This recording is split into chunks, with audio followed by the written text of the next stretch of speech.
Assalamualaikum warahmatullahi wabarakatuh. Selamat siang dan salam sejahtera bagi kita semuanya. Pada siang hari ini kita akan melanjutkan lagi materi akuntabilitas. Yang pada slide pertama, video yang pertama sudah disampaikan pada Ibu Yeti Zurida, dan kami adalah beberapa orang tim yang terdiri satu dari Pak Tony, yang kedua adalah saya sendiri Milda Humaida, yang ketiga adalah Pak Pangindungan, dan yang terakhir adalah Bu Yeti Zurida.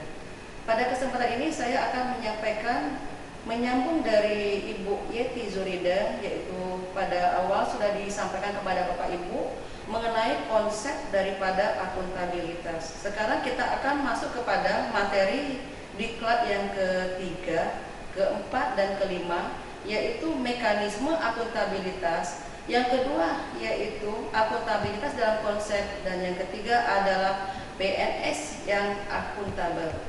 Baik Bapak Ibu, untuk pertama kalinya kita kembali kepada awal daripada mekanisme, yaitu prosedur.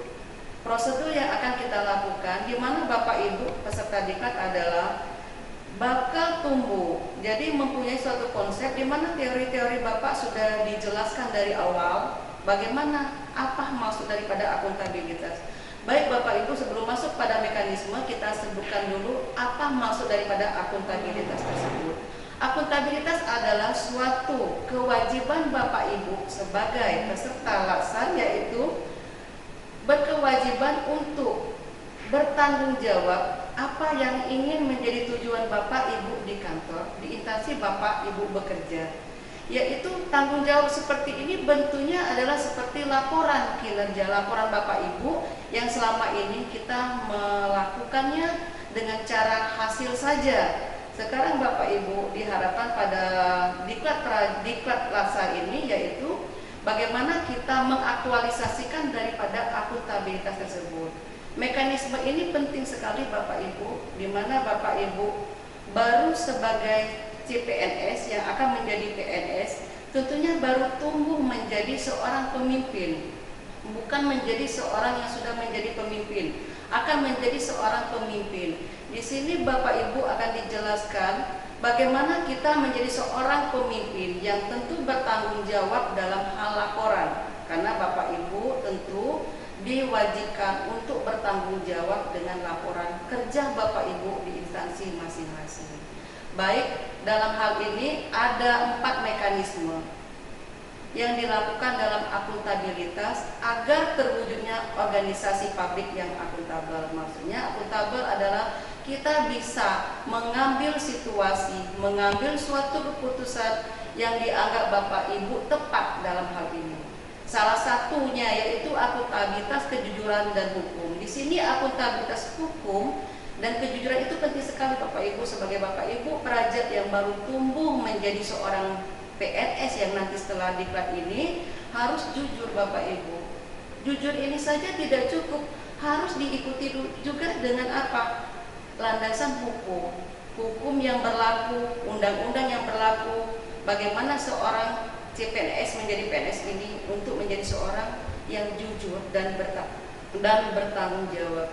Yang kedua, kita punya akuntabilitas proses, karena di dalam suatu laporan kinerja kita mempunyai suatu proses. Baik Bapak Ibu bekerja di instansi masing-masing, tentu selama ini hanya hasil. Yang penting saya sudah selesai mengerjakan kerja saya, tetapi proses yang dilakukan tidak ada, laporannya pun juga kurang lengkap. Maka dalam akuntabilitas proses ini supaya akuntabel, Bapak Ibu juga mengalami suatu proses dari awal perencanaan, daripada implementasi, dan kemudian kepada evaluasi dari Bapak Ibu sekalian. Yang ketiga adalah akuntabilitas program atau kegiatan, di mana Bapak Ibu belum melaksanakan program ataupun kegiatan karena Bapak Ibu masih CPNS.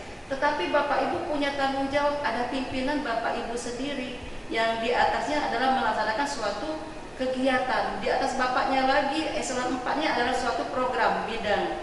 Program adalah eselon 3. Jadi Bapak Ibu adalah tugasnya membantu pelaksanaan kegiatan program dan kegiatan yang berjalan dengan baik dengan laporan yang Bapak Ibu buat sedemikian sebaik-baiknya.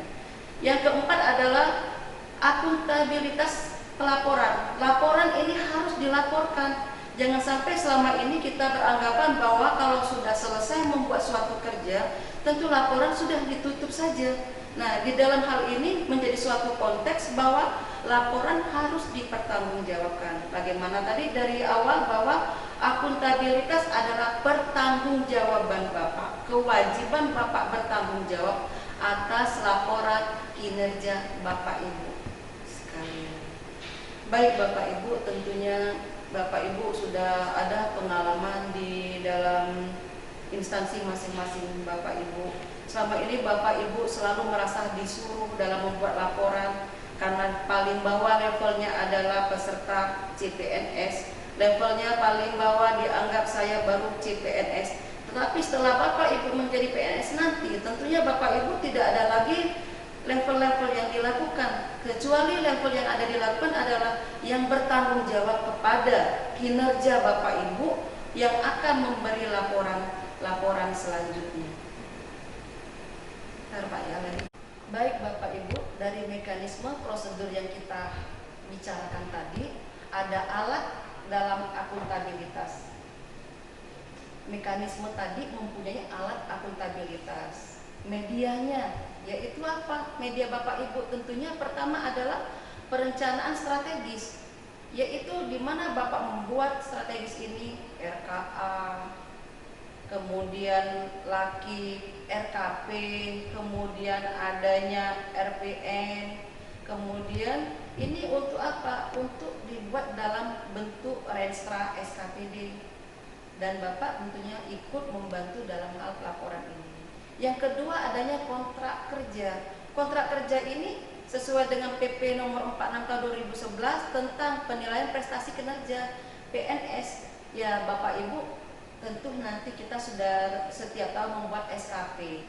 Dulu DP3, sekarang SKP. Perubahan menjelang situasi reformasi birokrasi, terjadinya perubahan dari DP3 menjadi SKP. Itu setiap tahun Bapak Ibu laporan dipinta. Kalau bisa Bapak Ibu tentunya seperti ini, 3 triwulan atau 4 triwulan itu setiap 3 bulan Bapak Ibu membuat laporan tersendiri.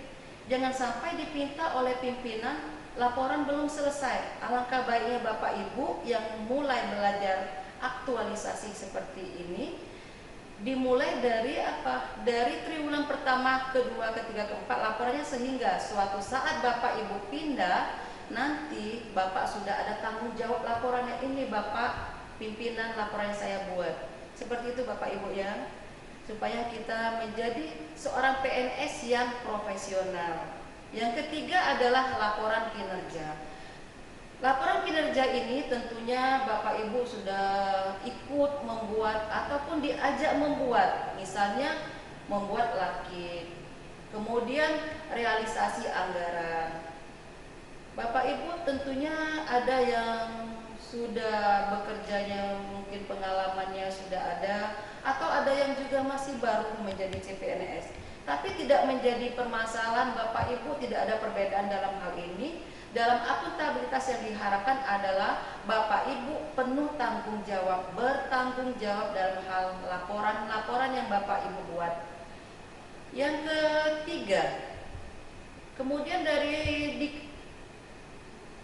mekanisme tersebut, Bapak Ibu perlu dilakukan 3: perencanaan, kemudian pelaksanaan, dan pelaporan. Tentu saja tetap pada intinya kita adanya pelaporan.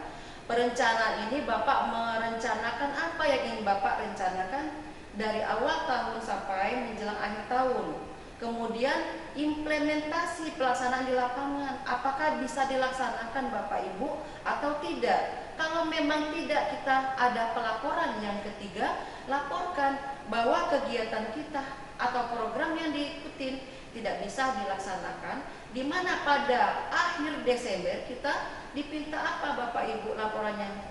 Apakah anggaran yang kita lakukan tadi bentuknya silva? Kalau silva berarti kegiatan tadi, program tadi tidak bisa dilaksanakan oleh Bapak Ibu sekalian. Bagaimana mengantisipasinya supaya tidak silva? tentu tidak bisa kita sembarangan mengerjakan suatu kegiatan. Fokusnya adalah suatu kegiatan itu berinti kepada konteks, konsep, dan teori. Tidak bisa kita membuat suatu teori sendiri, konsep sendiri, konteks sendiri tanpa kita terjun ke lapangan langsung. Misalnya di sini ada tugas Bapak Ibu dokter ataupun tugas dari bidan, kemudian para guru. Di sana konsep kita dari awal sudah mulai perencanaan kurikulum baru, masuk metode baru, kemudian pelaksanaannya di pertengahan bulan ataupun di akhir bulan ataupun di awal bulan. Dan ini tentunya tetap saja dilaporkan. Siapa yang bertanggung jawab dalam pelaporan tersebut? Tentu Bapak Ibu sendiri yang bertanggung jawab dalam pelaporan.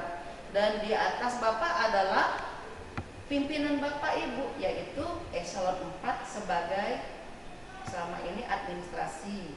Kemudian dikatakan sebagai pengawas Bapak Ibu. Ada perubahan tentang diklat ini bahwa eselon 3 adalah administrator dan eselon 4 adalah pengawas. Jadi Bapak di atasnya adalah ada yang mengawasi tentang pelaporan Bapak tersebut.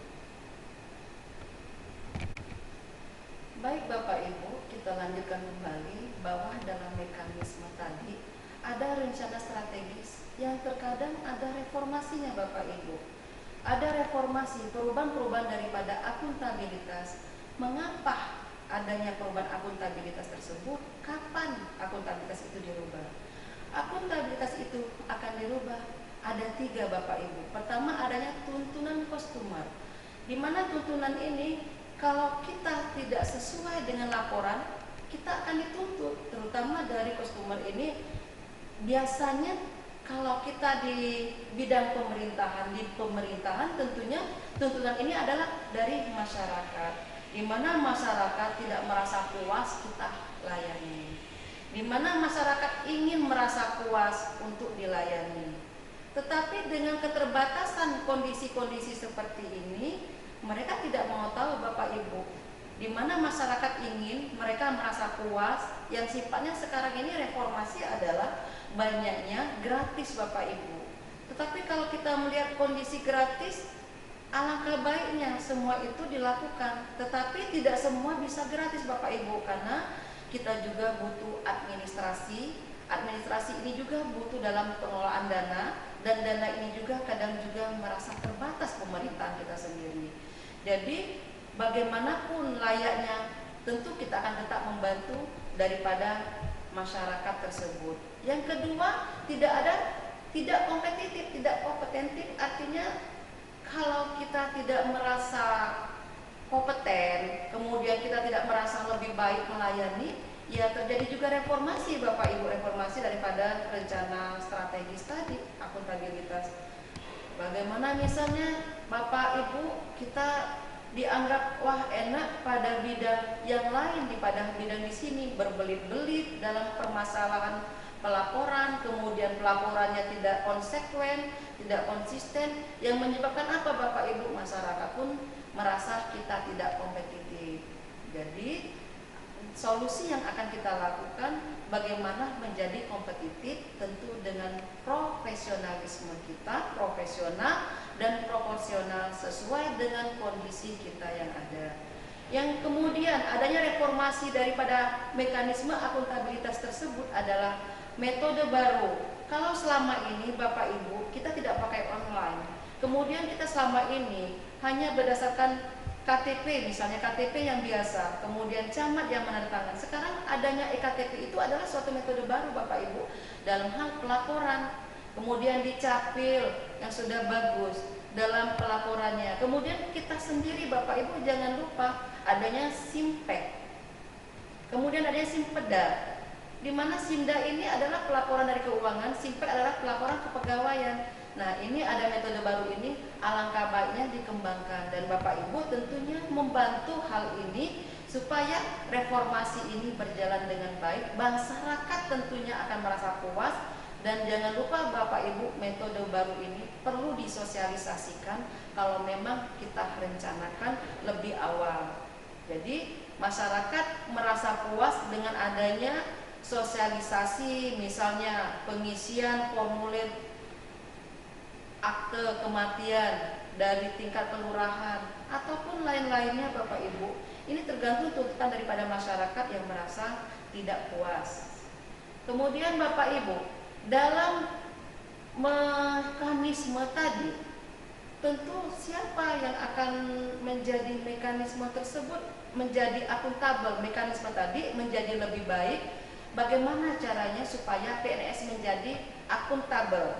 Jadi bagaimana PNS menjadi akuntabel? Tentunya kita ada 1, 2, 3, 4, 5, 6, 7 langkahnya. Pertama, supaya kita menjadi akuntabel, dinilai oleh masyarakat menjadi PNS yang akuntabel, yang punya tanggung jawab pertama kita lakukan adalah analisis situasi.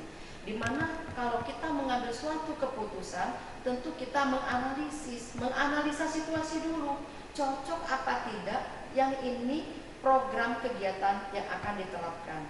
Yang kedua ada identifikasi masalah. Identifikasi dulu masalah Bapak Ibu, sesuai tidak yang akan dilakukan dalam hal kegiatan tadi atau program tadi. Bapak Ibu tentunya bukan merencanakan program, tapi Bapak mengikut sertakan, diajak untuk merencanakan suatu program. Jadi tugas Bapak Ibu perlu dibatasi bahwa Bapak bukan merencanakan program, begitu juga Ibu, tapi membantu merencanakan program sesuai level Bapak adalah diklatnya CPNS, yaitu Laksa yang belum menjadi seorang pemimpin. Baru bakal Bapak Ibu menjadi seorang PNS yang tumbuh menjadi seorang pemimpin dengan adanya masukan-masukan daripada kita yang diklat ini, dari para wirausaha ataupun pejabat-pejabat yang kompeten. Yang ketiga, prioritaskan masalah tadi. Kalau memang tidak bagus, tidak baik Bapak Ibu, tentu misalnya dokter, kalau tidak perlu pelaksanaan vaksin, misalnya vaksin yang tidak penting, tentu vaksin lain yang dilakukan. Kemudian ibu guru program, rencana kegiatan daripada kerja yang tidak penting, tentu tidak perlu juga dilaksanakan. Intinya prioritas ini adalah hal utama yang perlu dilakukan mengingat biaya-biaya dari pemerintah Bapak Ibu setempat. Kemudian adanya pemecahan masalah. Pecahkan masalah ini dengan cara bagaimana Bapak Ibu? Dengan cara berkomunikasi dengan pimpinan Bapak, di mana pimpinan Bapak Ibu semuanya itu ada di organisasi Bapak Ibu sendiri. Tentunya ada kepala bidang, ada kasih atau kasubag Bapak Ibu sendiri, kemudian sekbannya kalau di dinas atau badan sekbannya. Nah, ini tidak bisa Bapak Ibu mengambil keputusan sendiri.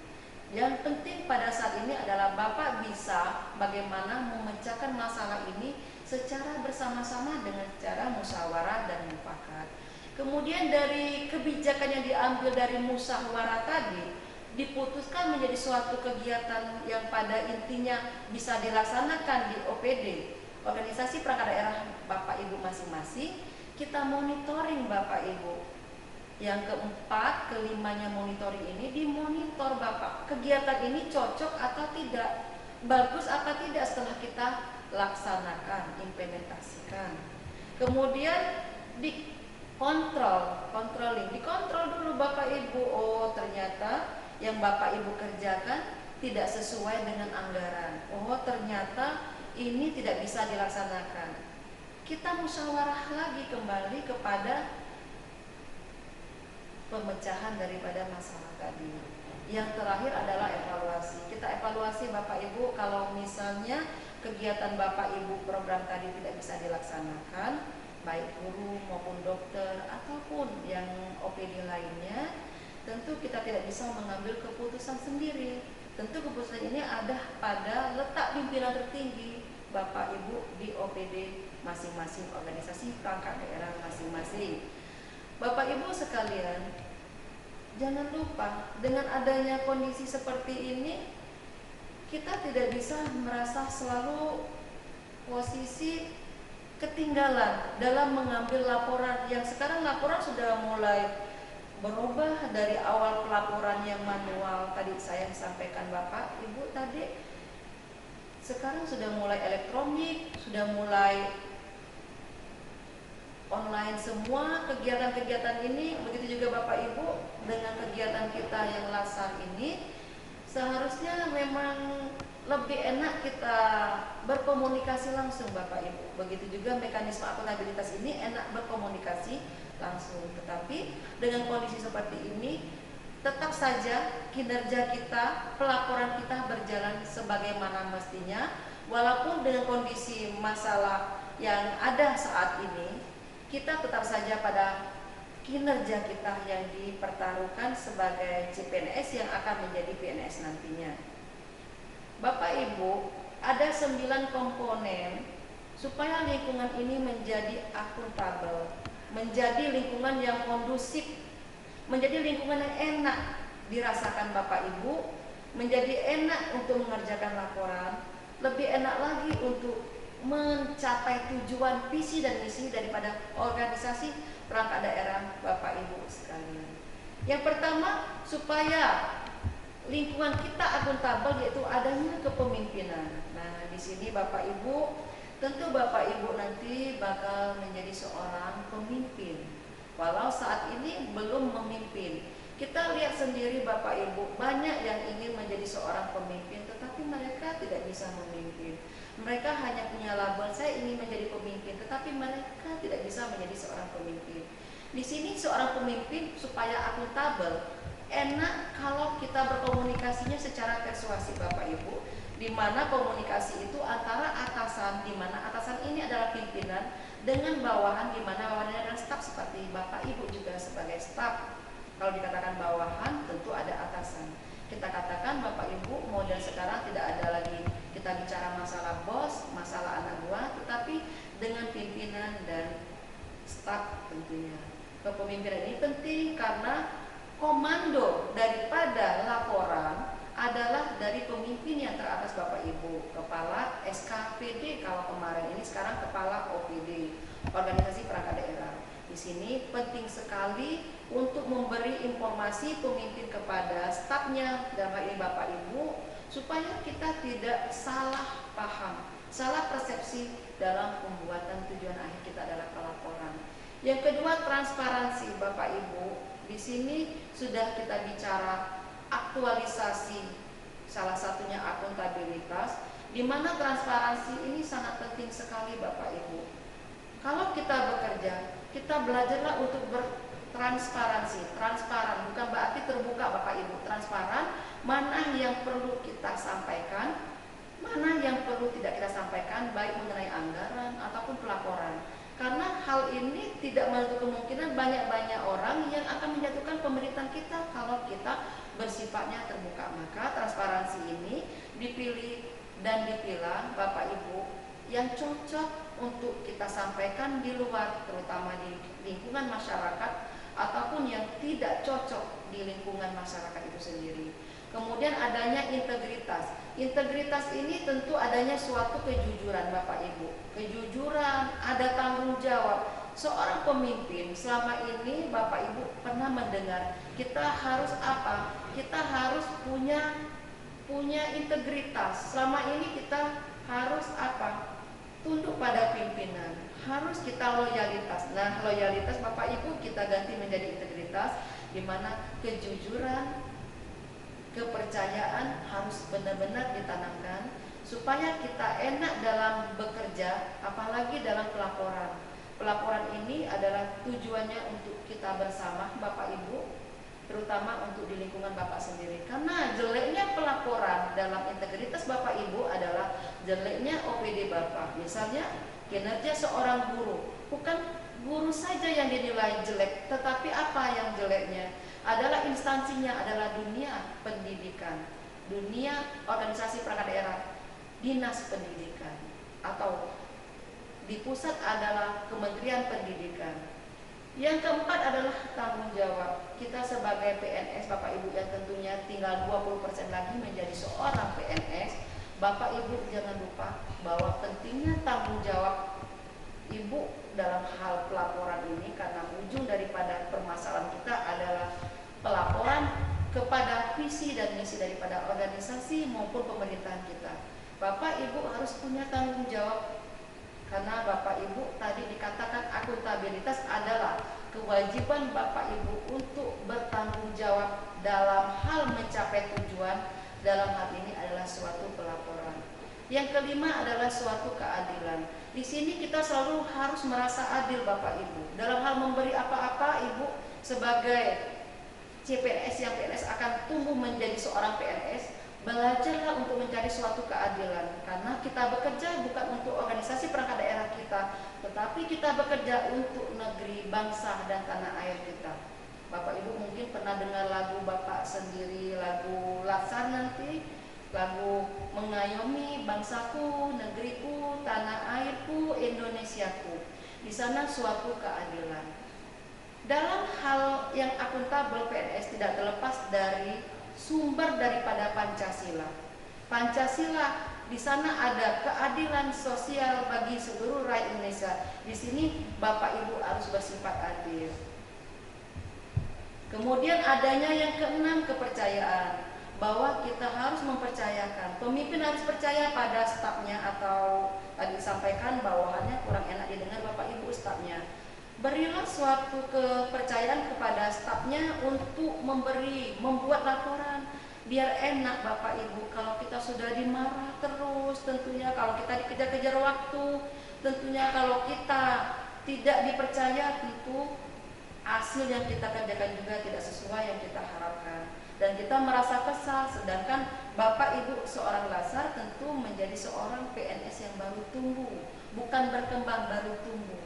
Bapak Ibu ibaratkan suatu akar yang bagaimana akar dibentuk. Nah, pembentukan akar ini supaya lurus, ini ibaratkan saja Bapak Ibu, Bapak sebagai akar.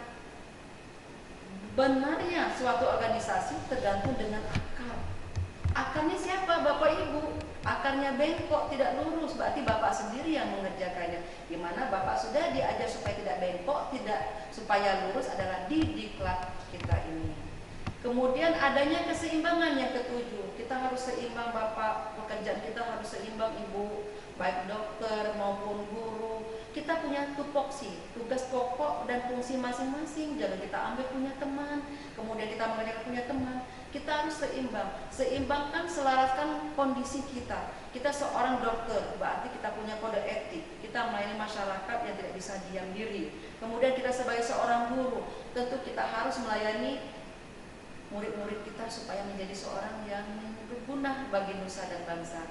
Ibu-ibu, bapak-bapak yang di dinas pelayanan atau badan pelayanan juga berhubungan langsung dengan masyarakat juga harus seimbang. Jangan karena kita merasa dipentingkan, kita tidak melayani dengan baik, dan kita juga merasa hal yang ada yang penting, yang tidak penting kita pentingkan, itu juga tidak baik. Kemudian yang kedelapan adalah kejelasan. Kejelasan ini berhubungan dengan aturan-aturan dan regulasi undang-undang, di mana kejelasan ini diatur dengan undang-undang. Misalnya Bapak Ibu, saat ini kita punya undang-undang ASN nomor 5 tahun 2014. Kita tidak bisa melanggar undang-undang tersebut. Kemudian undang-undang regulasi yang lain, kita punya perda, peraturan daerah, misalnya peraturan daerah Kota Lubuk Linggau, Bapak Ibu, misalnya dari Muratara, peraturan Bupati Muratara, ataupun peraturan Bupati Musyawarah. Nah, itu kejelasan daripada perda, perbuknya itu harus jelas. Kita membuat laporan juga harus jelas berdasarkan apa Bapak Ibu.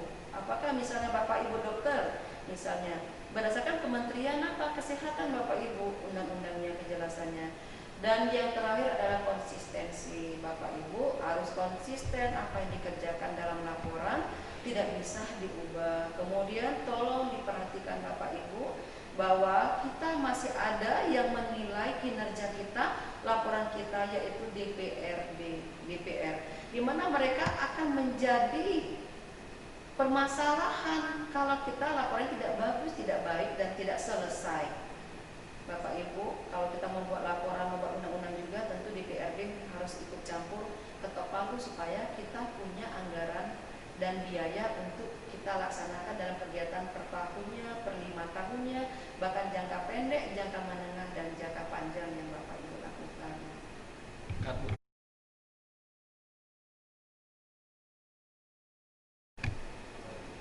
Baik Bapak Ibu, ada 5 langkah yang dilakukan dalam menciptakan framework akuntabilitas di lingkungan kerja PNS Bapak Ibu. 1. Satu, menentukan tujuan yang dicapai dan tanggung jawab yang harus dilakukan Bapak Ibu. Yang kedua adalah membuat perencanaan untuk mencapai tujuan. Yang ketiga, melakukan implementasi dan memantau kemajuan program yang sudah dicapai. Yang keempat adalah memberikan laporan hasil pekerjaan secara lengkap. Dan yang terakhir adalah melakukan evaluasi hasil pekerjaan dan memberikan masukan untuk memperbaiki kinerja Bapak Ibu yang sudah kita buat sebelumnya.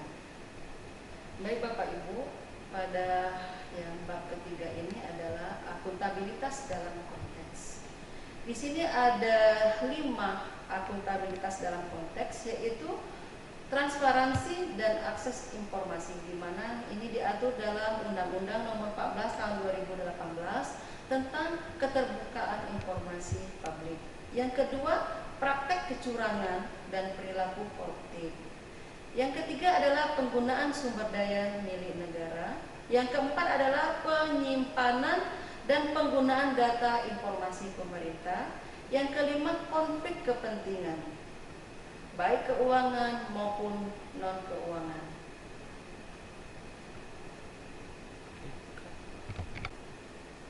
Baik Bapak Ibu, ada Undang-Undang Nomor 5 Tahun 2014 tentang ASN yang mengatakan penyelenggaraan kebijakan dan manajemen ASN berdasarkan pada azas. 1. Bapak Ibu, kepastian hukum. Yang kedua, profesionalisme. Yang ketiga, proporsionalitas. Yang keempat adalah keterpaduan. Kelima adalah delegasi. Keenam adalah netralitas. Ketujuh, Bapak Ibu, akuntabilitas. Kedelapan adalah efektif dan efisien. Ke-9 adalah keterbukaan. Ke-10 non-diskriminatif. Ke-11 adalah persatuan dan kesatuan. Ke-12 adalah keadilan dan kesetaraan. Dan ke-13-nya adalah kesejahteraan Bapak Ibu. Ini adalah Undang-Undang Nomor 5 tadi. Kemudian Bapak Ibu, nilai-nilai daripada akuntabilitas tersebut tertuang dalam 7 poin Bapak Ibu. 1, yaitu nilai dasar. Yang kedua, kode etik dan kode perilaku. Yang ketiga adalah komitmen, integritas, moral, dan tanggung jawab pada pelayanan publik. Kelima, kompetensi yang diperlukan sesuai dengan bidang tugas masing-masing. Yang kelima adalah kualifikasi akademik. Yang keenam adalah jaminan perlindungan hukum dalam melaksanakan tugas dan tanggung jawab. Nah, di sini Bapak Ibu, yang terakhir adalah bagaimana kita menjadi seorang PNS yang akuntabel, dan kita tidak terlepas dari Undang-Undang Nomor 5 Tahun 2014 karena ranah-ranah Undang-Undang ASN ini sangat tinggi ranahnya dibandingkan peraturan daerah kita, peraturan Bupati maupun Wali Kota.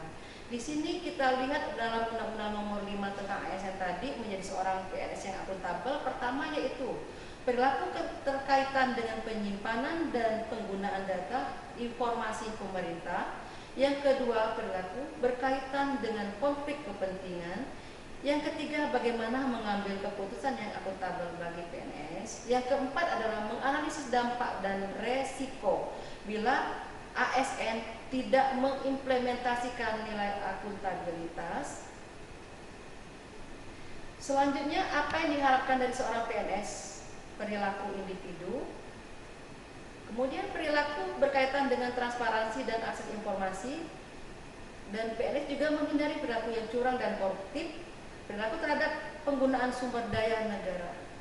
Jadi kita menggunakan sumber daya negara itu, dan kita sebagai seorang PNS tentunya kita jangan lupa bahwa Undang-Undang Nomor 5 tentang ASN tersebut adalah pedoman bagi kita menjadi PNS. Jadi Bapak Ibu jangan lupa kita tetap belajar, tetap mengkaji, menelaah dan tentang ASN tadi, Undang-Undang ASN ini karena penting sekali. Di sana di dalamnya sudah ada manajemen ASN, kemudian peraturan-peraturan mengenai disiplin, mengenai keuangan, di sana sudah tertera semua.